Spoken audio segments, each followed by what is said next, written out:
Good morning बच्चों। बेटा आज डेट है 10 दिसंबर 2021।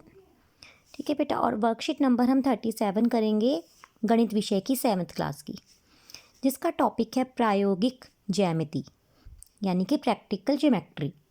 ठीक है, जिसके अंदर हम कोण और कोण से पहले हमने रेखा, किरण, ये सब चीज़ों के बारे में पढ़ा है। ठीक है, अब देखो यहाँ पे एक दी हुई रेखा के समांतर उस बिंदु से होकर रेखा खींचना जो उस रेखा पर स्थित नहीं है। हम इसके अंदर ये चीज़ सीखेंगे। क्या सीखेंगे? कोई भी हमें एक रेखा दी हुई है और उसके समांतर हम एक रेखा खींचना सीखेंगे।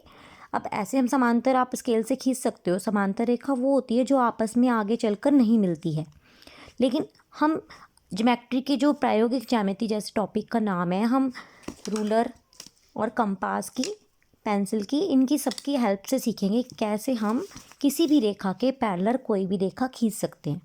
तो हम स्टेप वाइज चलते हैं बेटा। आओ, दी गई रेखा के समांतर पैमाना और प्रकार का प्रयोग करके एक रेखा खींचिए। एक रेखा एल और उसके बाहर स्थित कोई बिंदु ए लीजिए। ठीक है बेटा, देखो ये एक रेखा एल है, इसका नाम है एल। रेखा के बाहर यानी कि इस साइड कहीं पर भी ए बिंदु ले लिया है, ये रहा। ठीक है, अब रेखा एल और कोई बिंदु बी लीजिए। ठीक है, अब रेखा एल के ऊपर हमें एक बिंदु बी लेना है, कहीं भी ले सकते हैं हम, यहाँ यहाँ यहाँ, बट हमें ए और बी को मिलाना है। ठीक है, ये ध्यान रखना है, ए और बी को मिलाइए। ठीक है, ये ए और बी आपस में मिले हुए हैं। बिंदु बी को केंद्र मानकर, ठीक है, जैसे बिंदु बी को केंद्र मानकर और कोई सुविधाजनक त्रिज्या लेकर एल को सी पर और बी ए को डी पर प्रतिच्छेद करता हुआ एक चाप खींचिए। बेटा आपको पता है हम चाप इसकी प्रकार की सहायता से लगाते हैं। ठीक है, तो हम कैसे करेंगे? बी को केंद्र मानकर हम इस तरह से ए बी के ऊपर टच करते हुए और नीचे रेखा एल के ऊपर टच करते हुए एक चाप लगाएंगे।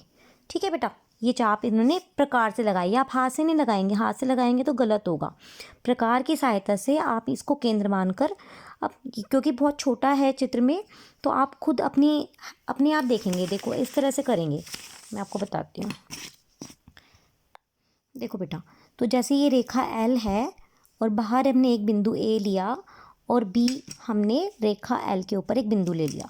अब बी को केंद्र मानकर हम अपने सुविधाजनक कितनी भी इसको प्रकार को हम खोल सकते हैं, ओपन कर सकते हैं कितना भी, इसको खोलकर और हम ना ऐसे एक आर्क लगाएंगे, जो कि इस वाले पॉइंट को हम सी देंगे नाम और इस वाले पॉइंट को हम डी नाम देंगे। ठीक है, ये हमारा सी है और ये डी है। अब क्या करना है नेक्स्ट पार्ट में? देखो सी और डी हमारा हो गया। 4th पॉइंट है, अब ए बिंदु को केंद्र मानकर और चरण 3 वाली ही त्रिज्या लेकर ए बी को जी पर काटता हुआ एक चाप खींचेंगे। अब हम ना इस प्रकार को हिलाएंगे नहीं, जितना हमने यहाँ पर ऐसे खींचा है ना, उसी को अब ए को केंद्र मानकर हम ए के ऊपर रखेंगे और इसको ऐसे चाप लगाएंगे। देखो इस तरह से, बिल्कुल हमें चेंज नहीं करनी है, उसकी जो लेंथ है जितनी है उतनी ही रखनी है बेटा। ठीक है, और हम इसका नाम दे देंगे, यहाँ पर इसका नाम दे देंगे एफ और यहाँ पे इसका नाम दे देंगे ई। ठीक है बेटा, हमारा ये वाला स्टेप हो गया। और जहाँ पे ए बी लाइन को टच कर रहा है इसका नाम दे देंगे जी। अब नेक्स्ट स्टेप में 5th पॉइंट में वो क्या कहता है? प्रकार के नुकीले सिरे को सी पर रखिए। सी पॉइंट हमें पता है ये रहा, और इसे खोलकर इस प्रकार रखें कि पेंसिल की नोक डी पर रहे। बेटा क्या करना है? इतना जितना ये है ना, अब हमें चेंज करना है, ये इतना खोलना है हमें नाप कर। ठीक है, सी से लेके हमें डी तक नाप लेना है। आप स्टेप याद रखेंगे, जो स्टेप है उसको फॉलो करेंगे तो आपकी पैरेलल लाइन खींचेगी, वरना नहीं खींचेगी। ठीक है, अब हम इसके पैरेलल खींचने के लिए इसको नाप लेंगे। अब क्या करेंगे? जी पॉइंट जहाँ पे कट किया था उस पर इसी नाप को यहाँ रखेंगे और एक आर्क लगा देंगे, इसको चाप लगा देंगे एक और। ठीक है, अब ये हमारे को एक पॉइंट मिल गया, इस पॉइंट को हम एच नाम देंगे और ये इसकी सिधाई में पॉइंट है।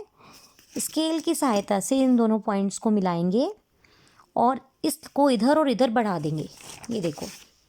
ठीक है बेटा, और इसका नाम दे देंगे एम। तो हमारे पास रेखा एम आ गई। ठीक है, अभी क्या कह रहा है सोचिए। ये पूरे स्टेप आप लर्न रखेंगे कि कैसे हमने किया, दोबारा देख लेते हैं।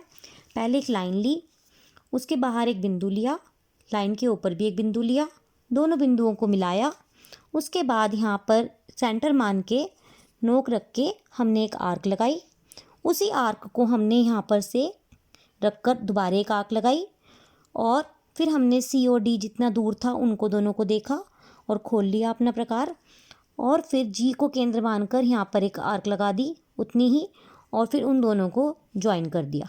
ठीक है, ये स्टेप आपको लर्न रखने हैं, क्योंकि जब आप आंसर करते हैं तो सिर्फ चित्र बनाना ही काफ़ी नहीं होता, आपको आंसर भी पूरा लिख के दिखाना पड़ता है। ठीक है बेटा, तो अब देखते हैं, क्या इस प्रकार की रचना में बराबर एकांतर अंतः कोण बनाने के स्थान पर बराबर संगत कोण हो सकते हैं? ठीक है बेटा, तो हाँ हो सकते हैं बराबर, क्योंकि पैरेलल लाइंस हो गई ना, तो एक बराबर एकांतर कोण बनाने के स्थान पर बराबर संगत कोण भी हो सकते हैं। ठीक है, तो इसका आंसर आ जाएगा यस, हाँ। ठीक है, अब है हमारा नेक्स्ट, आओ अभ्यास करें। अब आपको ये अपने आप से करने के लिए क्वेश्चंस दिए हैं। देखो, एक रेखा मान लीजिए ए बी खींचिए, और तो अब पहले हमने एल रेखा खींची थी, अब ए बी खींचेंगे। उसके बाहर स्थित कोई बिंदु सी लीजिए, केवल पैमाना और प्रकार का प्रयोग करते हुए सी से होकर ए बी के समांतर एक रेखा खींचिए। हमें ए बी के समांतर ही अब एक रेखा खींचनी है। तो देखो बेटा, मैंने किया है आपके लिए, पहले मैंने एक ए बी रेखा खींची और बाहर एक पॉइंट हमने सी ले लिया। ठीक है, और यहाँ पर इस पॉइंट को मिला दिया। इस पॉइंट का नाम मैं पी दे देती हूँ, इस पॉइंट का नाम मैं पी नहीं, पी मैंने वहाँ दिया है, इसका मैं दे देती हूँ आई दे देती हूँ। ठीक है, ये मेरा आई पॉइंट है। ठीक है, अब क्या करा, अब मैंने प्रकार को आई पॉइंट पे रखा और एक यहाँ पे आर्क लगाई। ठीक है, जिसका नाम मैंने डी ई दिया, क्योंकि सी ऑलरेडी आ चुका था, तो डी और ई दे दिया। उतने ही को खोलकर सी से मैंने एक सेम मेज़रमेंट की आर्क लगाई, जिसका नाम मैंने एफ जी और यहाँ पर एच दिया। ठीक है, अब इसको नापा ई और डी को, जितना ये था एच पे रख के इसको कट किया अपनी आर्क को, जो हमने पहले स्टेप सीखे थे सेम, और ये जो पॉइंट आया इसको सी के साथ मिलाया और इसको आगे बढ़ा दिया इधर, क्योंकि लाइन है, ये लाइन को आगे हम बढ़ा सकते हैं, और इस लाइन का नाम मैंने ए बी के पैरेलल पी क्यू दे दिया। लाइन आ गई A B parallel P Q. ठीक है, तो फर्स्ट क्वेश्चन हो गया है मेरा।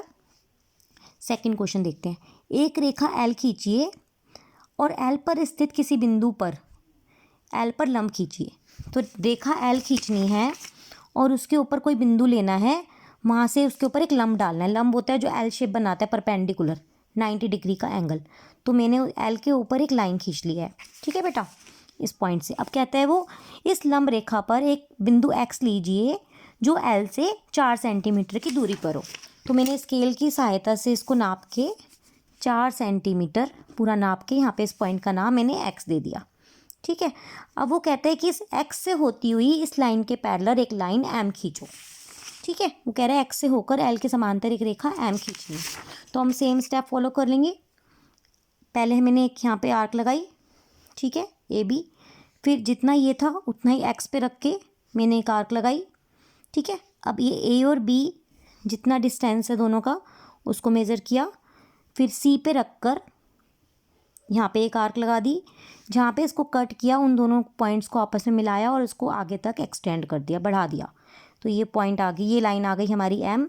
आप अपनी मर्जी से पॉइंट्स के नाम दे सकते हैं, इसमें कोई दिक्कत नहीं है। P Q R S T U X Y Z कुछ भी आप नाम रखते जाएं, बट ध्यान रखें कॉन्टिन्यूशन में रखते हैं तो हम अच्छा रहता है। ठीक है, तो ये हमारी आज की वर्कशीट बेटा यहाँ पे कंप्लीट हो गई है सेकंड क्वेश्चन पे। तो आपको समझ आई होगी, आप अच्छे से स्टेप फॉलो करें और अपने आप से प्रकार की सहायता से बनाने की कोशिश करें, तो ये आपको अच्छे से समझ आएगा। ठीक है, क्योंकि करने से ही चीज़ समझ आती है। तो आप पहले बड़ा बनाएं फिर छोटा बनाएं। ठीक है, एक बार करने से नहीं होगा, 2-3 बार करें। ठीक है, अगर आपको वीडियो पसंद आई है तो आप लाइक शेयर ज़रूर करें, चैनल को सब्सक्राइब करें। Thank you so much.